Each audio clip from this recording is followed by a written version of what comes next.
ओम अज्ञानतिमिरन्धस्य ज्ञानाञ्जनशलाकया चक्षुरुन्मिलितं येन तस्मै श्रीगुरुवे नमः।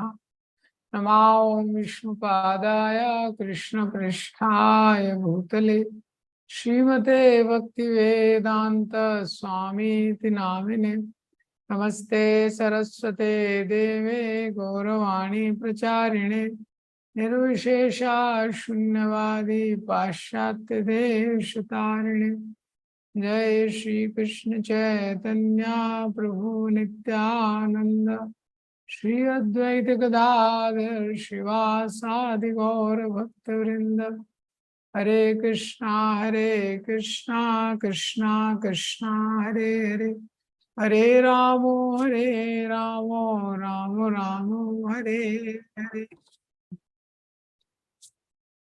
हरे कृष्ण। तभी आज तीसरा अध्याय स्टार्ट करेंगे। तो इसका जो पहला सेक्शन है पहले वो रिसाइट करते हैं 3.1 से लेके 3.9 तक। अर्जुन उवाच जायसी चेत कर्मणास्ते मत्ता बुद्धिर्जनार्दन तत्किं कर्मणि घोरे मां नियोजसि केशव। यमिषेणैव वाक्येन बुद्धिं मोहयसीव मे तदेकं वद निश्चित्य येन श्रेयोऽहमाप्नुयाम्। श्रीभगवानुवाच लोकेऽस्मिन् द्विविधा निष्ठा पुरा प्रोक्ता मया नघ ज्ञानयोगेन साङ्ख्यानां कर्मयोगेन योगिनाम्। न कर्मणामनारम्भं नैष्कर्म्यं पुरुषोऽश्नुते न च सन्न्यासनादेव सिद्धिं समधिगच्छति। न हि कश्चित् क्षणमपि जातु तिष्ठत् अकर्मकृत् कारते अवशा कर्म सर्व प्रकृतिजैर्गुणा। कर्मेन्द्रियाणि संयम्य या आस्ते मनसा स्मरन् इन्द्रियार्थान् विमूढात्मा मिथ्याचार स उच्यते।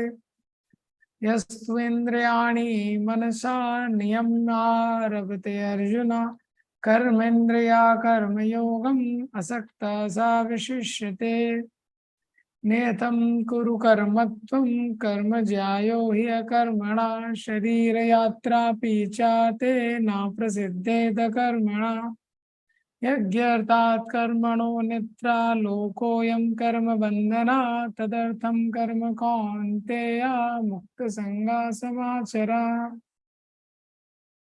हरे कृष्णा। तो ये तीसरा अध्याय है। तो तीसरे अध्याय की शुरुआत कैसे होती है? इसका नाम है कर्मयोग। तो दूसरे और तीसरे अध्याय के बीच में क्या कनेक्शन है?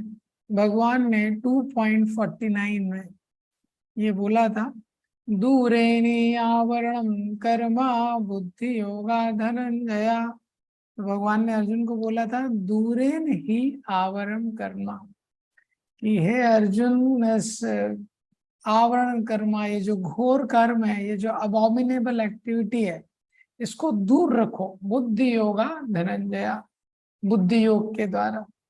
ये तो अर्जुन को कैसा इसका ट्रांसलेशन समझ में आया? अर्जुन को इस तरह से समझ में आया कि बुद्धि के द्वारा मुझे जो अबॉमिनेबल, ये जो घोर कर्म है, इसको दूर रखना है। और इसका मतलब है कि मुझे युद्ध नहीं करना है। बुद्धि के द्वारा मुझे घोर कर्म को दूर रखना है, और युद्ध करना तो कितना बड़ा पाप कर्म है, तो मुझे इसको युद्ध नहीं करना है। लेकिन फिर भी भगवान की अपेक्षा है कि अर्जुन अभी युद्ध करे। तो जो तीसरा अध्याय है वो इसी कॉन्ट्रडिक्शन से बिगिन होता है, इसी क्वेश्चन से अर्जुन के, कि आपने बोला है कि युद्ध नहीं करना है, अभी आप मुझे युद्ध करने बोल रहे हैं। ये तो अर्जुन को ये समझ में नहीं आ रहा है कि ज्ञान और वर्क, एक है ज्ञान एक है कर्म। ये तो ज्ञान के साथ कर्म, ये अर्जुन के लिए नया कॉन्सेप्ट है। अर्जुन को पता है कि ज्ञान और या तो कर्म, और भगवान बोल रहे हैं ज्ञान के साथ कर्म। तो अर्जुन क्या है, थोड़ा कंफ्यूज हो जा रहे हैं।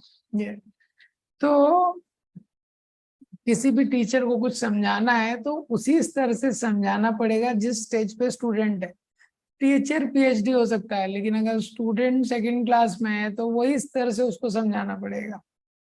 तो इसीलिए ये चैप्टर बहुत इंपॉर्टेंट है, because you must begin from where the student knows. तो कर्म योगा, तो कर्म योगा के स्तर से ही बताना पड़ेगा, क्योंकि कर्म योग के स्तर पे ये जो चैप्टर है करंट अफेयर्स के बारे में बहुत कुछ बोलता है, जो भौतिक स्तर पे बहुत सारी चीजें हो रही है। दूसरा, ये चैप्टर में हम सीखते हैं कि हमको अपने जीवन में क्या परिवर्तन करना चाहिए जिससे भोग वृत्ति से सेवा वृत्ति में भोग वृत्ति सेवा वृत्ति में ट्रांसफॉर्म हो जाए। Making necessary changes in our life to come from enjoying mentality to service mentality. तो इसीलिए ये चैप्टर बहुत इंपॉर्टेंट है। तो अब ये जो थर्ड चैप्टर है, इसका ये क्या है, इसका फ्लो एकदम स्ट्रेट नहीं है। तो इस चैप्टर का कैसे शुरुआत होती है कि इस चैप्टर का कंक्लूजन तो यही है कि अर्जुन को कर्म योगा प्रैक्टिस करना है। पर इस कंक्लूजन की तरफ ये चैप्टर कैसे जाता है? अर्जुन के मन में बेसिकली एक प्रश्न है कि मुझे युद्ध करना चाहिए कि नहीं करना चाहिए, शुड आई फाइट और शुड आई नॉट फाइट। तो अर्जुन सोच रहे हैं मैं युद्ध करूं या युद्ध ना करूं, क्या मैं त्याग कर दूं, मैं संसार को त्याग के मैं जंगल में चले जाऊं। तो अर्जुन के मन में प्रश्न चल रहा है। मैं फॉरेस्ट में चला जाता हूँ, मैं ज्ञान योग प्रैक्टिस करता हूँ। भगवान ने ज्ञान योग को इतनी उसका वो ग्लोरीफाई किया है, या तो मैं इस संसार में रहूं और युद्ध करूं। भगवान ने युद्ध के बारे में बोला है। तो भगवान इस अध्याय में अर्जुन को बोलते हैं कि अर्जुन, तुम्हारे लिए कर्म योग ज्ञान योग से श्रेष्ठ है। कर्म योग ज्ञान योग से श्रेष्ठ नहीं है। भगवान अर्जुन को बोलते हैं तुम्हारे लिए कर्म योग ज्ञान योग से श्रेष्ठ। सर, मेडिकल स्टोर में बहुत सारी दवाई है, लेकिन डॉक्टर को पता है कि पेशेंट के लिए कौन सी दवाई ठीक है। तो भगवान बोलते हैं तुम्हारे लिए कर्म योग जो है वो ज्ञान योग से श्रेष्ठ है। तो अर्जुन जो जो योगा लैडर है उसमें सबसे नीचे होता है विकर्म, यानी पाप कर्म। उसके ऊपर है कर्म कांड। कर्म कांड से योगा लैडर शुरू होता है। कर्म कांड के ऊपर आता है कर्मयोग, कर्मयोग के ऊपर आता है ज्ञान योग, उसके आगे अष्टांग योग, भक्ति योग आदि। तो अगर अर्जुन का यहाँ पे फिर प्रश्न होता है कि आप कर्मयोग करने मुझे बोल रहे हैं, लेकिन कर्मयोग के लिए मैं योग्य नहीं हूँ। अगर मैं कर्मयोग के लिए क्वालिफाई नहीं हूं तो मैं क्या करूं? तो भगवान उसके उत्तर में बोलते हैं अगर तुम कर्मयोग के लिए क्वालिफाइड नहीं हो, अगर तुमको लग रहा है कि मैं कर्मयोग के लिए क्वालिफाइड नहीं, तो तुम कर्म कांड करो। ये तो कर्म कांड करने से क्या होगा? जब तुम कर्म कांड करोगे, अपने कर्तव्यों का निर्वाह करोगे, वो कर्तव्यों का निर्वाह करने से धीरे धीरे ग्रेजुअल प्योरिफिकेशन होगा, शुद्धिकरण होगा, थोड़े कम रेट पे होगा। ये तो अगर अर्जुन बोलते हैं कि मैं ज्ञान योग के लिए योग्य हूं, तो बेसिकली भगवान अर्जुन को क्यों बोल रहे हैं कर्म योग करने के लिए? भगवान बोल रहे हैं तुम्हारे लिए कर्म योग बेटर है। अगर अर्जुन बोलते हैं कर्मयोग के लिए मैं योग्य नहीं, क्वालिफाइड नहीं, तो भगवान बोलते हैं कर्म कांड करो तुम। और अगर अर्जुन बोलते हैं कि मैं ज्ञान योग के लिए क्वालिफाइड हूँ, ज्ञान योग का क्वालिफिकेशन कर्मयोग से ज्यादा है, अगर अर्जुन को लग रहा है कि मैं ज्ञान योग के लिए क्वालिफाइड हूँ, ये तो भगवान बोलते हैं फिर भी एग्जाम्पल सेट करने के लिए दूसरों के लिए तुम कर्मयोग करो। तो फाइनली क्या है, भगवान को पता है, जैसे डॉक्टर को पता है इसको क्या दवाई देनी है, तो पेशेंट अपना अपना लॉजिक दे रहा है, तो भगवान अलग अलग एंगल से उसको बोल रहे हैं कि तुमको कर्मयोग ही करना है। तो अब एक और क्वेश्चन अर्जुन के माइंड में है। वो क्या क्वेश्चन है कि ज्यादातर लोग ज्ञान योग का आश्रय लेते हैं, क्योंकि ज्ञान योग का आश्रय लेंगे तो मुक्ति मिलेगी, लेकिन कर्म करते हैं तो इस संसार में बंधन हो जाता है। तो अर्जुन का प्रश्न है, आप मुझे कर्मयोग करने बोल रहे हैं, तो कर्मयोग करूंगा तो मेरी को संसार से मुक्ति मिलेगी कि बंधन होगा? तो भगवान बोलते हैं ओके, तुम डिफरेंस समझो, कर्मकांड अलग है, कर्मयोग अलग है, दोनों में डिफरेंस है। तो जो कर्मकांड व्यक्ति करता है तो भौतिक संसार में ही रहता है, उसका शुद्धिकरण होता है धीरे धीरे, भौतिक संसार में रहता है। लेकिन कर्म योग है वो व्यक्ति को भौतिक संसार में नहीं रखता है, कर्मयोग के द्वारा तुम संसार से मुक्त हो सकते हो। ये तो कृष्णा कर्मकांड और कर्मयोग का डिफरेंस बताते हैं, और कृष्ण बताते हैं कर्मयोग के द्वारा तुम्हारा कैसे एलिवेशन हो सकता है। अब इस चैप्टर का लास्ट पार्ट में क्या है कि ठीक है, अभी यहाँ पे अर्जुन कन्विंस हो गए कि मुझे कर्मयोग करना है, तो अब व्यक्ति इस संसार में अपना कर्म करना चाहता है, लेकिन कर्म जो कर्तव्यों को करना चाहता है, पर एक शक्ति है, एक फोर्स है, जिसके कारण वो उसको अपने कर्तव्यों से दूर ले जाती है और एंटेंगल करती है इस संसार में। तो अर्जुन का प्रश्न है वो क्या है, क्यों हम इस संसार में एंटेंगल हो जाते हैं, क्यों कर्तव्यों को जानने के बावजूद भी हम गलत एक्शन करते हैं। तो भगवान बताते हैं वो जो लास्ट सेक्शन है कि वो है काम यानी लस्ट। तो काम के कारण व्यक्ति इस संसार में बंध जाता है, और वो काम से कैसे फ्री होना है ये भगवान बताते हैं। तो इस तरह से इस चैप्टर का फ्लो है। तो पहले अर्जुन पूछते हैं मुझे युद्ध करना चाहिए, मैं युद्ध करूं या पे युद्ध को छोड़ूं, आपने तो मेरे को घोर कर्म का त्याग करने बोला है। तो भगवान अर्जुन को बताते हैं कि किस प्रकार से तुम्हारे लिए कर्म योग ज्ञान योग से बेटर है। और अर्जुन बोलते हैं कि अगर कर्म योग ज्ञान योग से बेटर है, लेकिन अगर मैं कर्म योग के लिए क्वालिफाइड नहीं हूँ, भगवान बोलते हैं क्वालिफाइड नहीं हो तो कर्म कांड का आश्रय लो। और अर्जुन बोलते हैं लेकिन मैं ज्ञान योग के लिए क्वालिफाइड हूँ। तो भगवान बोलते हैं ठीक है, ज्ञान योग के लिए तुम क्वालिफाइड हो, फिर भी एग्जाम्पल सेट करने के लिए, हाँ, दूसरे लोगों के लिए एग्जाम्पल सेट करने के लिए तुम कर्म योग करो। फिर अर्जुन का प्रश्न होता है लेकिन ज्ञान योग का आश्रय लेता है व्यक्ति तो मुक्त हो जाता है, कर्म से तो व्यक्ति को बंधन में पड़ जाता है। तो आप मुझे जो कर्म योग करने बोल रहे हैं, इससे मैं बंधन में पड़ूंगा कि मुक्त होऊंगा। तो भगवान बोलते हैं ठीक है, तुम्हारा कॉन्सेप्ट अभी क्लियर नहीं है, कर्म कांड अलग है, कर्म योग अलग है। कर्म कांड से व्यक्ति भौतिक संसार में ही रहता है, लेकिन जब कर्म योग का आश्रय लेता है तो भौतिक संसार से मुक्त हो सकता है। तो अर्जुन यहाँ कन्विंस हो जाते हैं मुझे कर्मयोग करना है। फिर अर्जुन का प्रश्न है क्या वो फोर्स है जिसके कारण जानते हुए भी व्यक्ति गलत कार्य करता है, अपने कर्तव्यों का पालन नहीं कर पाता। भगवान बोलते हैं वो है काम यानी लस्ट। ठीक है, तो ये चैप्टर का फ्लो है। इस चैप्टर का एक्रोनिम है ट्री। ट्री जैसे जो ट्री होती है तो बहुत सारे ट्री का एक नेचर है, tree produces many fruits and selflessly offers them to others. जो एक पेड़ होता है बहुत सारे उससे फल होते हैं, वो फल बाकी सब लोगों के उपभोग के लिए रहते हैं। तो साल भर जो ट्री है सब लोगों को छाया देती है, कुछ लोग उसको अच्छे से ट्रीटमेंट करते हैं, कुछ मिस ट्रीटमेंट करते हैं, उस वही पेड़ को कुछ लोग काटते हैं, लेकिन उनको भी वो छाया देती है। और काटने के बाद वापस से वो ग्रो हो जाती है, अगेन सेवा के लिए रेडी है। तो ये जो चैप्टर है इसका एक्रोनिम ट्री दिया गया है कि कर्मयोग जो भोग वृत्ति है उसको सेवा वृत्ति में कैसे ट्रांसफॉर्म किया जाए, वो टेक्निक्स इसमें दिए गए हैं कि हमारा रेगुलर हमारा जो दैनिक हम कर्म करते हुए कैसे भगवान से कनेक्ट कर सकते हैं। तो इसका जो पहला सेक्शन है टी फॉर त्याग, TREE, ये इसका एक्रोनिम है। सो टी क्या है, टी फॉर त्याग। तो वहां से शुरुआत होती है, अर्जुन प्रश्न करते हैं मुझे युद्ध करना चाहिए या त्याग करना चाहिए।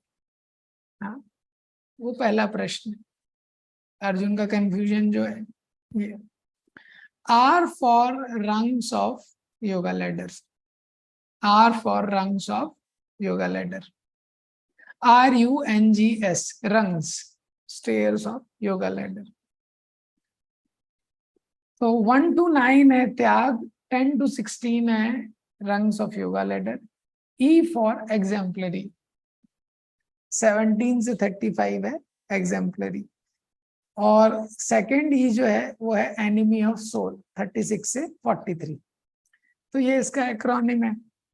ठीक है, तो जो पहला T है, T फॉर त्याग, तो 1 से लेके 9, तो 1 से लेके 9 श्लोकों तक बेसिकली क्या है। पहले श्लोक में अर्जुन अपना कंफ्यूजन पूछते हैं।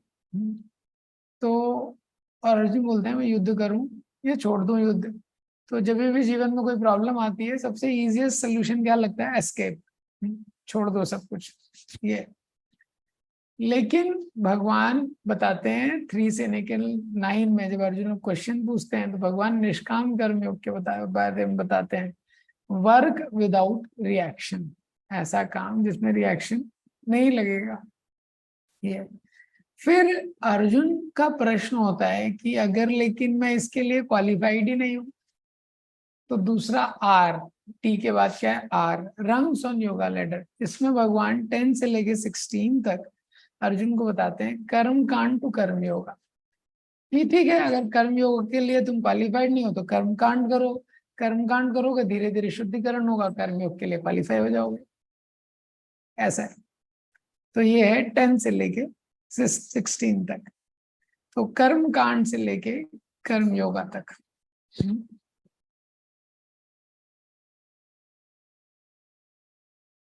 तो कर्म योगा क्या है? निष्काम कर्म योगा बेसिकली क्या है? Work without any selfish motivation.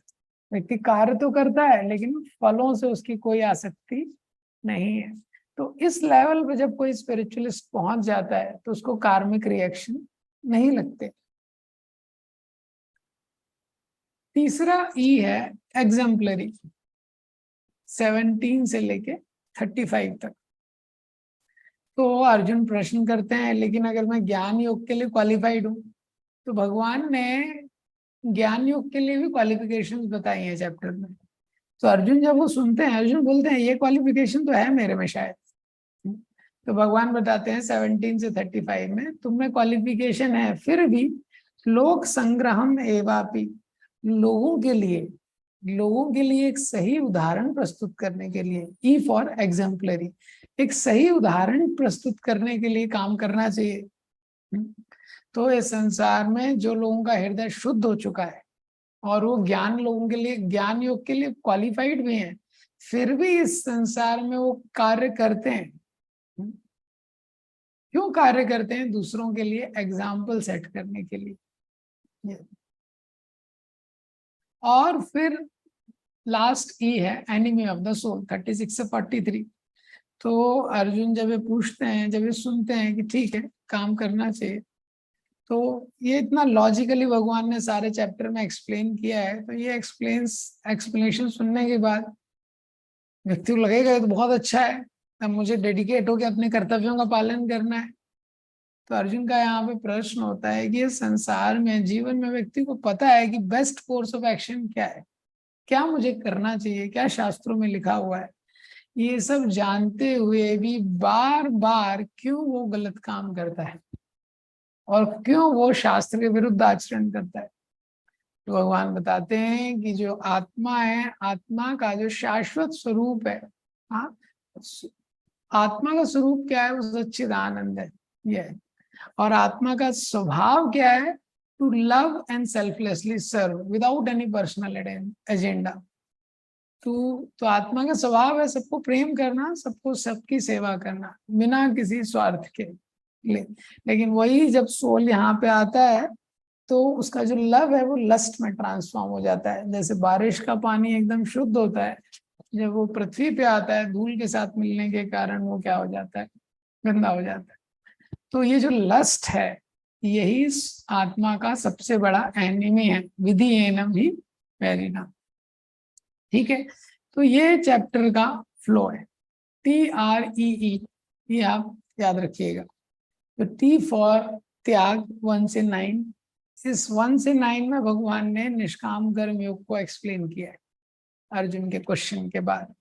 तो 1 से 9 जो सेक्शन है इसका प्रैक्टिकल एप्लीकेशन क्या बताया गया है कि liberation or bondage is not determined by one's activities but by one's consciousness in performing those activities, and renunciation is not giving up of activities but is the giving up of attachment to the fruit of activity। कि जो liberation है, बंधन या मुक्ति क्रिया पे निर्भर नहीं है, पर वो क्रिया किस चेतना के साथ की जा रही है। इसी तरह जो त्याग है वो क्रिया को छोड़ना नहीं है, पर क्रिया के फल को छोड़ना है। कर्म के फल का त्याग ही त्याग है। उसके बाद are four rungs of yoga ladder 10 से लेके 16 तक, जिसमें कर्म कांड से कर्म योगा बताया जा रहा है। इसका प्रैक्टिकल एप्लीकेशन बताया गया है कि भगवान ने ये सिस्टम बनाया है भौतिक जगत में यज्ञों के को प्रोत्साहित करने के लिए। ये Lord Krishna has designed the material world to encourage sacrifice. So he does this by making material advancement dependent on यज्ञ। तो भगवान ने क्या सिस्टम बताया है कि भौतिक रूप से भी अगर किसी को समृद्धि चाहिए तो उसको यज्ञ करने पड़ेंगे।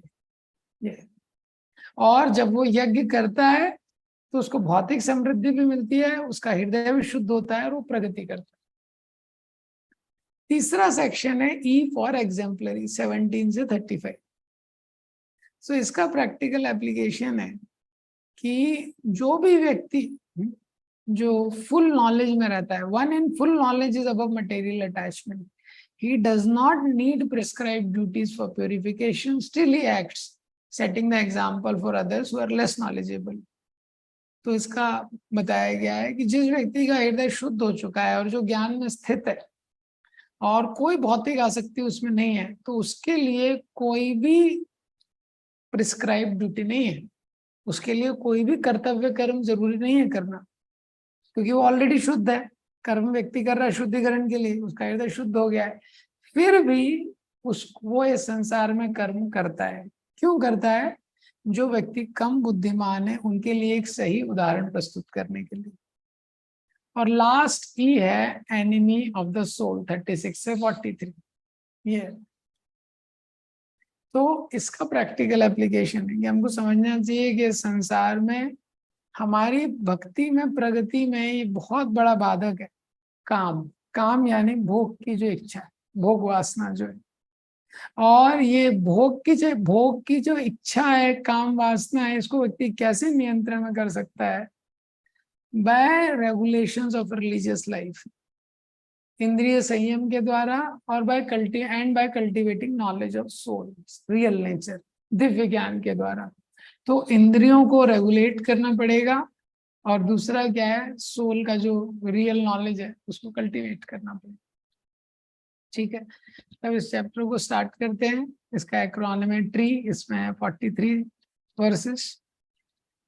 सो 3.1 अर्जुनवासा जायसी चेत कर्मणास्ते मत्ता बुद्धिर्जनार्दना तत्किं कर्मणि घोरे माम नियोजसि केशवा। अर्जुन ने कहा, हे जनार्दन, हे केशव, यदि आप युद्ध को, बुद्धि को सकाम कर्म से श्रेष्ठ समझते हैं तो फिर आप मुझे इस घोर युद्ध में क्यों लगाना चाहते हैं?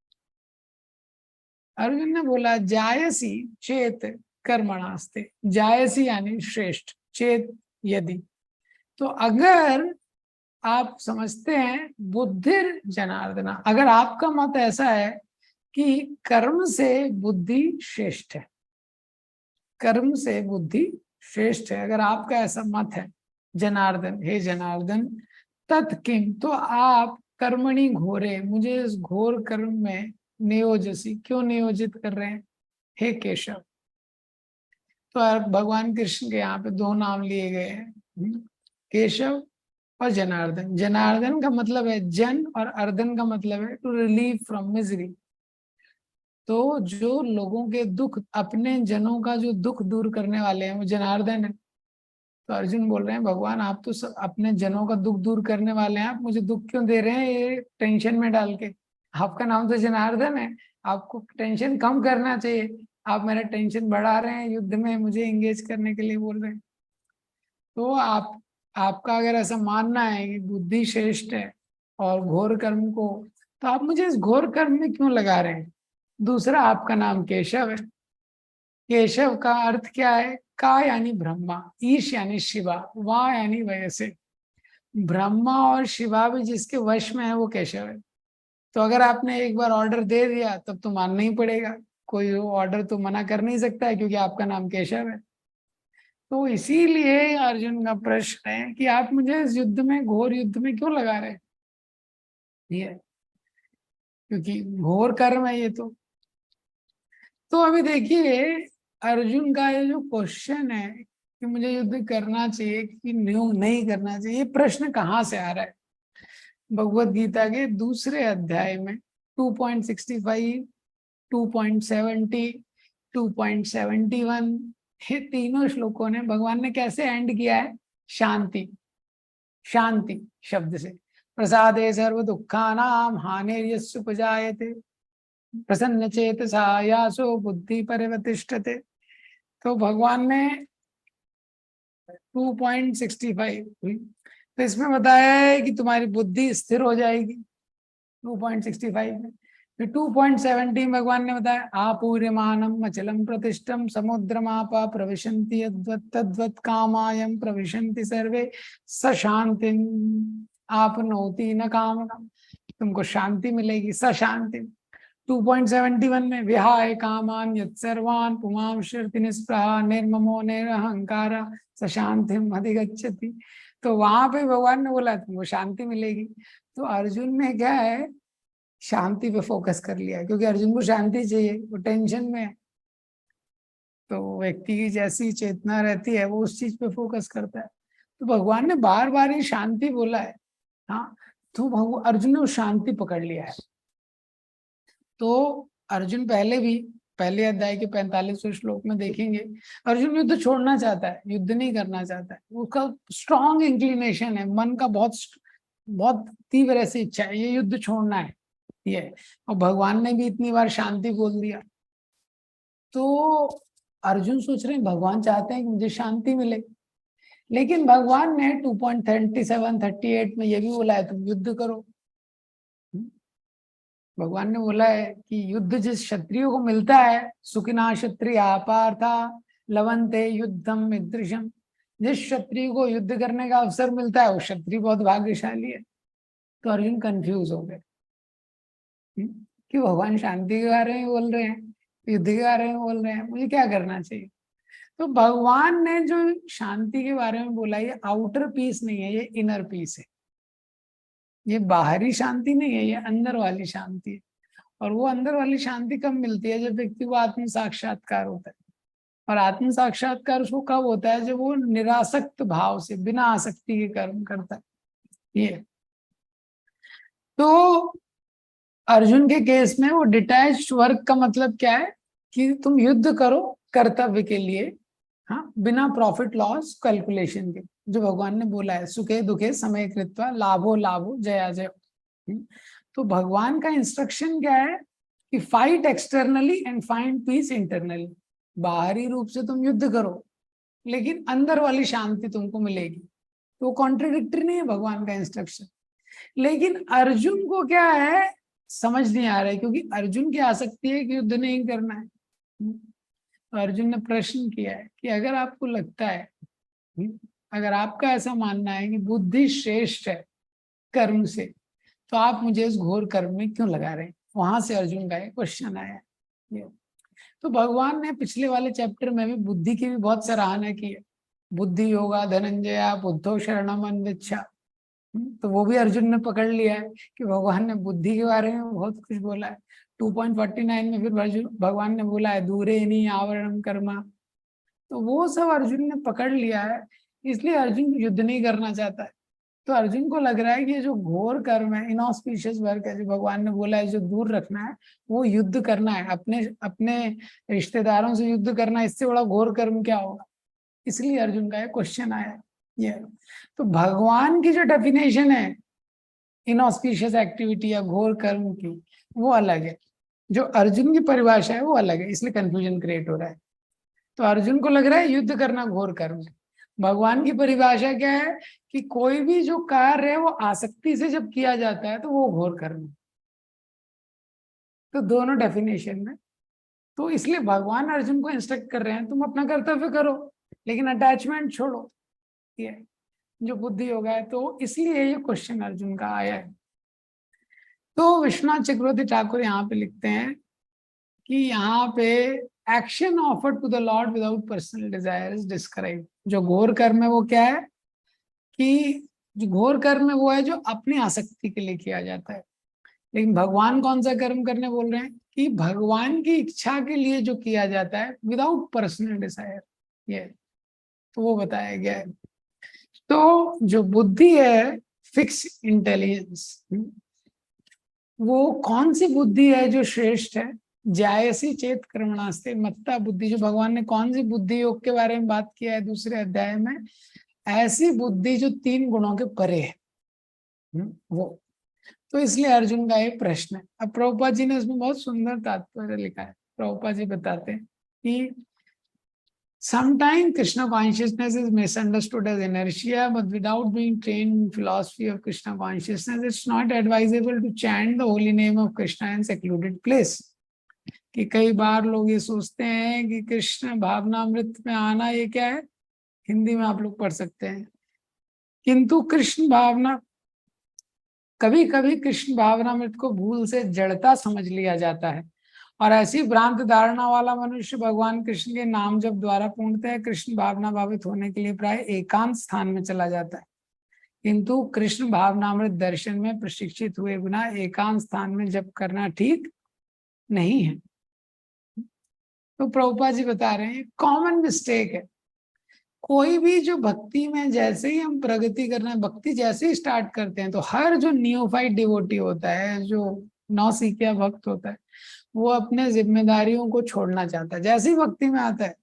वॉइस में भी जैसे ही सेकेंड ईयर में स्टूडेंट आता है, हर सेकेंड ईयर में स्टूडेंट का प्रश्न होता है पढ़ाई क्यों करनी, जब मृत्यु होनी है, और ये तो जड़ विद्या है, जड़ विद्या है, इसको पढ़ के हम लोग क्या कर लेंगे, राज विद्या पढ़ेंगे हम लोग। भगवान ने बोला है राज विद्या राज गुह्यम, ये है। तो और जब बाकी लोग उसको बोलते हैं कि अरे भाई तुम अपना थोड़ा काम करो, तो वो सोचता है ये मूर्ख है, ये लोग मूर्ख हैं, ये लोग नहीं समझेंगे मेरा क्या स्तर है। तो ये शुरुआत में होता है, ये शुरुआत में इस प्रकार की भावना आती है। तो अर्जुन क्या है, लेकिन अर्जुन प्रश्न कर रहे हैं मुझे कर्म करना चाहिए, कर्म का त्याग करना चाहिए, क्या ऑस्पिशियस है मेरे लिए। इस संसार में ये भी समझना बहुत आसान नहीं है कि क्या हमारे लिए शुभ है क्या अशुभ। एक बार एक व्यक्ति होता है, तो वो अपने घर पे होता है, भागते भागते उसके घर पे एक घोड़ा आ जाता है, एक ब्लैक हॉर्स आ जाता है। घोड़े तो कॉस्टली होते हैं, तो उसका पड़ोसी वो बोलता है अरे ये घोड़ा कहाँ से आ गया, ये तो अपने आप आ गया। पड़ोसी बोलता है गुड लक। तो ये बोलता है good luck bad luck God knows. अच्छा सौभाग्य है दुर्भाग्य है तो भगवान को पता है। फिर अगले दिन वो घोड़ा भाग जाता है, उसके घर में एक जगह रहता है, वहां से भाग जाता है फेस्टिवल से। तो पड़ोसी बोलता है घोड़ा कहाँ गया, तो बोलो तो भाग गया, पता नहीं कहाँ गया। पड़ोसी बोलता है ओह बैड लक। तो ये बोलता है good luck bad luck God knows. सौभाग्य है दुर्भाग्य है वो तो भगवान को ही पता है। फिर अगले दिन वो घोड़ा और 40-50 घोड़ों को लेके आ जाता है, क्योंकि यहाँ पे ये व्यक्ति वो घोड़े को अच्छा प्रसाद देता है पहले दिन। तो वो अपने पार्टनर्स वगैरह को बता के भाई यहाँ प्रसाद अच्छा मिलता है, 40-50 घोड़े आ जाते हैं। तो पड़ोसी देखता है तो 40 घोड़े हो गए इसके, 40-50 घोड़े हो गए। तो बोलता है गुड लक। तो ये बोलता है good luck bad luck God knows. हाँ अच्छा सौभाग्य दुर्भाग्य तो भगवान को पता है। फिर इसका जो बेटा होता है जिसके घर में 40-50 घोड़े हैं रखे हैं, तो इसका बेटा एक घोड़े पे चढ़ के थोड़ा राइडिंग कर रहा होता है, गिर जाता है, उसको फ्रैक्चर हो जाता है। तो पड़ोसी देखता है बेटे के प्लास्टर लगा हुआ है, बोलता क्या हुआ, बोले नहीं वो घोड़े पे चढ़ के राइडिंग कर रहा था गिर गया। तो पड़ोसी बोलता बैड लक। तो ये बोलता है good luck bad luck God knows. सौभाग्य दुर्भाग्य तो भगवान को पता है। फिर क्या होता है, वॉर छिड़ जाती है वो कंट्री में। तो जब युद्ध छिड़ जाता है तो विदेशों में क्या है, मैन पावर कम है, इंडिया में तो लोग बहुत हैं, बाहरी देशों में लोग कम होते हैं। जब भी वॉर छिड़ जाती है सब लोगों को ड्राफ्ट किया जाता है वॉर में, सबको युद्ध में लगा दिया जाता है। जब कंट्री में वॉर छुड़ गई सारे यंग लोगों को बोला कि अभी आपको कंट्री के लिए फाइट करना पड़ेगा। तो इनके गांव से बहुत सारे लोगों को ले गए, बहुत सारे लोगों को ले गए ये, और मैक्सिमम लोगों, काफी सारे लोगों की उसमें मृत्यु भी हो गई उस युद्ध में ये। लेकिन इसका जो बेटा है उसको नहीं लेके गए, क्यों, क्योंकि उसको फ्रैक्चर था, फ्रैक्चर वाला क्या करेगा युद्ध भूमि में। हाँ तो वापस वो नेवर आता है। हाँ तो वो देखते बहुत सारे लोगों का मृत्यु हो गई, लेकिन बोला तुम्हारा बेटा नहीं गया। बोले इसको तो फ्रैक्चर था। फ्रैक्चर वाले को क्या ले जाएगा, तो केवल यही एक यंग व्यक्ति है जो इसको छोड़ा था गाँव में। तो बोले गुड लक। तो बोलता है good luck bad luck God knows. तो बोलता है तुम हमेशा ऐसे क्यों बोलते हो। तो वो व्यक्ति बोलता है because I have learned in this world by the superficial appearance of the things you can never know what is good and what is bad। तो बोलता है इस संसार में मैंने अपने अनुभव से ये सीखा है कि बाहरी स्तर पे हम ये कभी नहीं समझ पाते हमारे लिए क्या अच्छा है क्या बुरा है। हम नहीं समझ सकते क्या अच्छा है क्या बुरा है। किसी चीज को हमने हो सकता है 15 साल पहले हमको लगा होगा कि अच्छा है ये, लेकिन आज वही चीज हमको लग रहा है कि ये तो बुरा हो गया मेरे साथ। और जो आज बुरा लग रहा है, जो लग रहा है कि ये गलत है, हो सकता है फ्यूचर में अच्छा हो। ये तो इस संसार में जीव इतना तुच्छ है और उसकी बुद्धि भी इतनी तुच्छ है, उसको ये भी समझने की शक्ति नहीं है पूरी तरह कि मेरे लिए क्या अच्छा है क्या बुरा है। ये सिद्धांत ये तो शास्त्रों में लिखा है, इसलिए हम शास्त्र पे विश्वास करते हैं कि क्या अच्छा है क्या बुरा है। तो इसके बाद प्रभुपाद जी तात्पर्य के कंक्लूडिंग लाइंस में लिखते हैं किंतु एक निष्ठ शिष्य होने के नाते उसने यह बात अपने गुरु के समक्ष रखी और कृष्ण से सर्वोत्तम कार्य विधि के विषय में प्रश्न किया। उत्तर में भगवान ने तृतीय अध्याय में कर्मयोग तथा कृष्ण भावनामृत कर्म की विस्तार से व्याख्या की। तो हर व्यक्ति के जीवन में ये प्रश्न आता है, ये कोई नया प्रश्न नहीं है, लेकिन अर्जुन ने ये स्पिरिचुअल मास्टर के आगे रखा। तो हमारे लाइफ के कोई भी मेजर डिसीजन है हमको कंसल्ट करके लेना चाहिए। ये एक इम्पॉर्टेंट लेसन है यहाँ पे। व्यमिषेणेव वाक्येन तदेकं वद बुद्धिं मोयसीव मे तदेकं वद निश्चित्या येन श्रेयो हमाप्नुयाम। तो यहाँ पे व्यमिषेणेव वाक्येन अर्जुन बोलते हैं, व्यमिषेणेव आप तो मिश्रित वाक्य बोल रहे हैं। व्यमिषेणेन वाक्येन जिसके दो दो अर्थ हैं। इंग्लिश में बोलेंगे तो इक्विवोकल इंस्ट्रक्शन, आप दो चीजें बोल रहे हैं। एव मीन्स मानो। तो भगवान अर्जुन भगवान को ये नहीं बोल रहे कि आप दो चीजें बोल रहे हैं, ऐसा लग रहा है कि आप दो चीजें बोल रहे हैं। व्यमिषेणेव वाक्येन बुद्धि मोह यसीव में, मेरी जो बुद्धि है ये मोह में पड़ रही है। तद इसीलिए, अतः तद वद एकम वद निश्चित्या, आप मुझे एक चीज बोलिए, एकम एक चीज बोलिए, निश्चित्या निश्चित करके बोलिए, ये न श्रेयो हम आपनुयम, जिससे कि श्रेय मेरा वास्तविक लाभ, मेरा लॉन्ग टर्म वेलफेयर मुझे प्राप्त हो, आपने मैं प्राप्त कर सकूं, कृपया ऐसे बताइए। हाँ, तो गीता के शुरू में अर्जुन ने प्रश्न किया था कि अर्जुन का प्रश्न मुझे युद्ध करना चाहिए कि नहीं करना चाहिए। अब युद्ध करना चाहिए नहीं करना चाहिए, लेकिन उसको कंफ्यूजन हो गया है। क्यों कंफ्यूजन हो गया है वो हमने डिस्कस किया था। तो अर्जुन यहाँ पे प्रश्न कर रहे हैं कि आप दो दो चीजें मत बोलिए, आप एक चीज बोलिए तभी मुझे समझ में आएगा। व्यमिषेणे व वाक्य ना, आपके जो वाक्य मुझे दो दो मिक्स वाक्य लग रहे हैं। तो प्रभुपाद जी ने तात्पर्य में लिखा है कि दूसरे अध्याय में भगवान में सांख्य योग कर्म योग बुद्धि योग बहुत कुछ बता दिया एक साथ।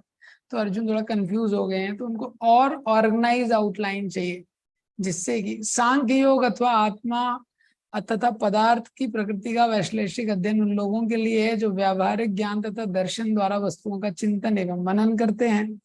दूसरे प्रकार के लोग कृष्ण भावनामृत में कार्य करते हैं, जैसा कि द्वितीय अध्याय के 61वें श्लोक में बताया है। 39वें श्लोक में भगवान ने बताया है कि बुद्धि योग या कृष्ण भावनामृत के सिद्धांतों पर चलते हुए मनुष्य कर्म बंधनों से छूट जाता है तथा इस पद्धति में कोई दोष नहीं है। तो भगवान ने क्योंकि ये इतने सारे चीजें बताई हैं, तो अर्जुन का प्रश्न क्या है कि अभी मैं क्या करूं, थोड़ा कंफ्यूज हो गए। अर्जुन को लग रहा है कि भगवान ने बहुत सारी चीजों पर स्ट्रेस कर दिया। तो अर्जुन यहाँ पे पूछ रहे हैं कि एक ऑर्गेनाइज आउटलाइन मुझे बताइए ताकि मैं कुछ एग्जैक्टली कर सकूं। ये तो ये जो श्लोक है इसमें ये समझना इम्पोर्टेंट है, भगवान तो सर्वश्रेष्ठ टीचर है, तो टीचर का काम है कंफ्यूजन दूर करना, कंफ्यूज करना नहीं। अर्जुन यहाँ पे बोल रहे हैं कि आपने तो मुझे कंफ्यूज कर दिया।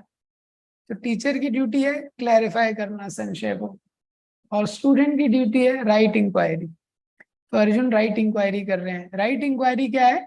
श्रेयस ये न श्रेयो हम आपनु याम। 2.7 में भी अर्जुन ने यही बोला था कि जो भी मेरे लिए श्रेयस्कर हो वो बताइए।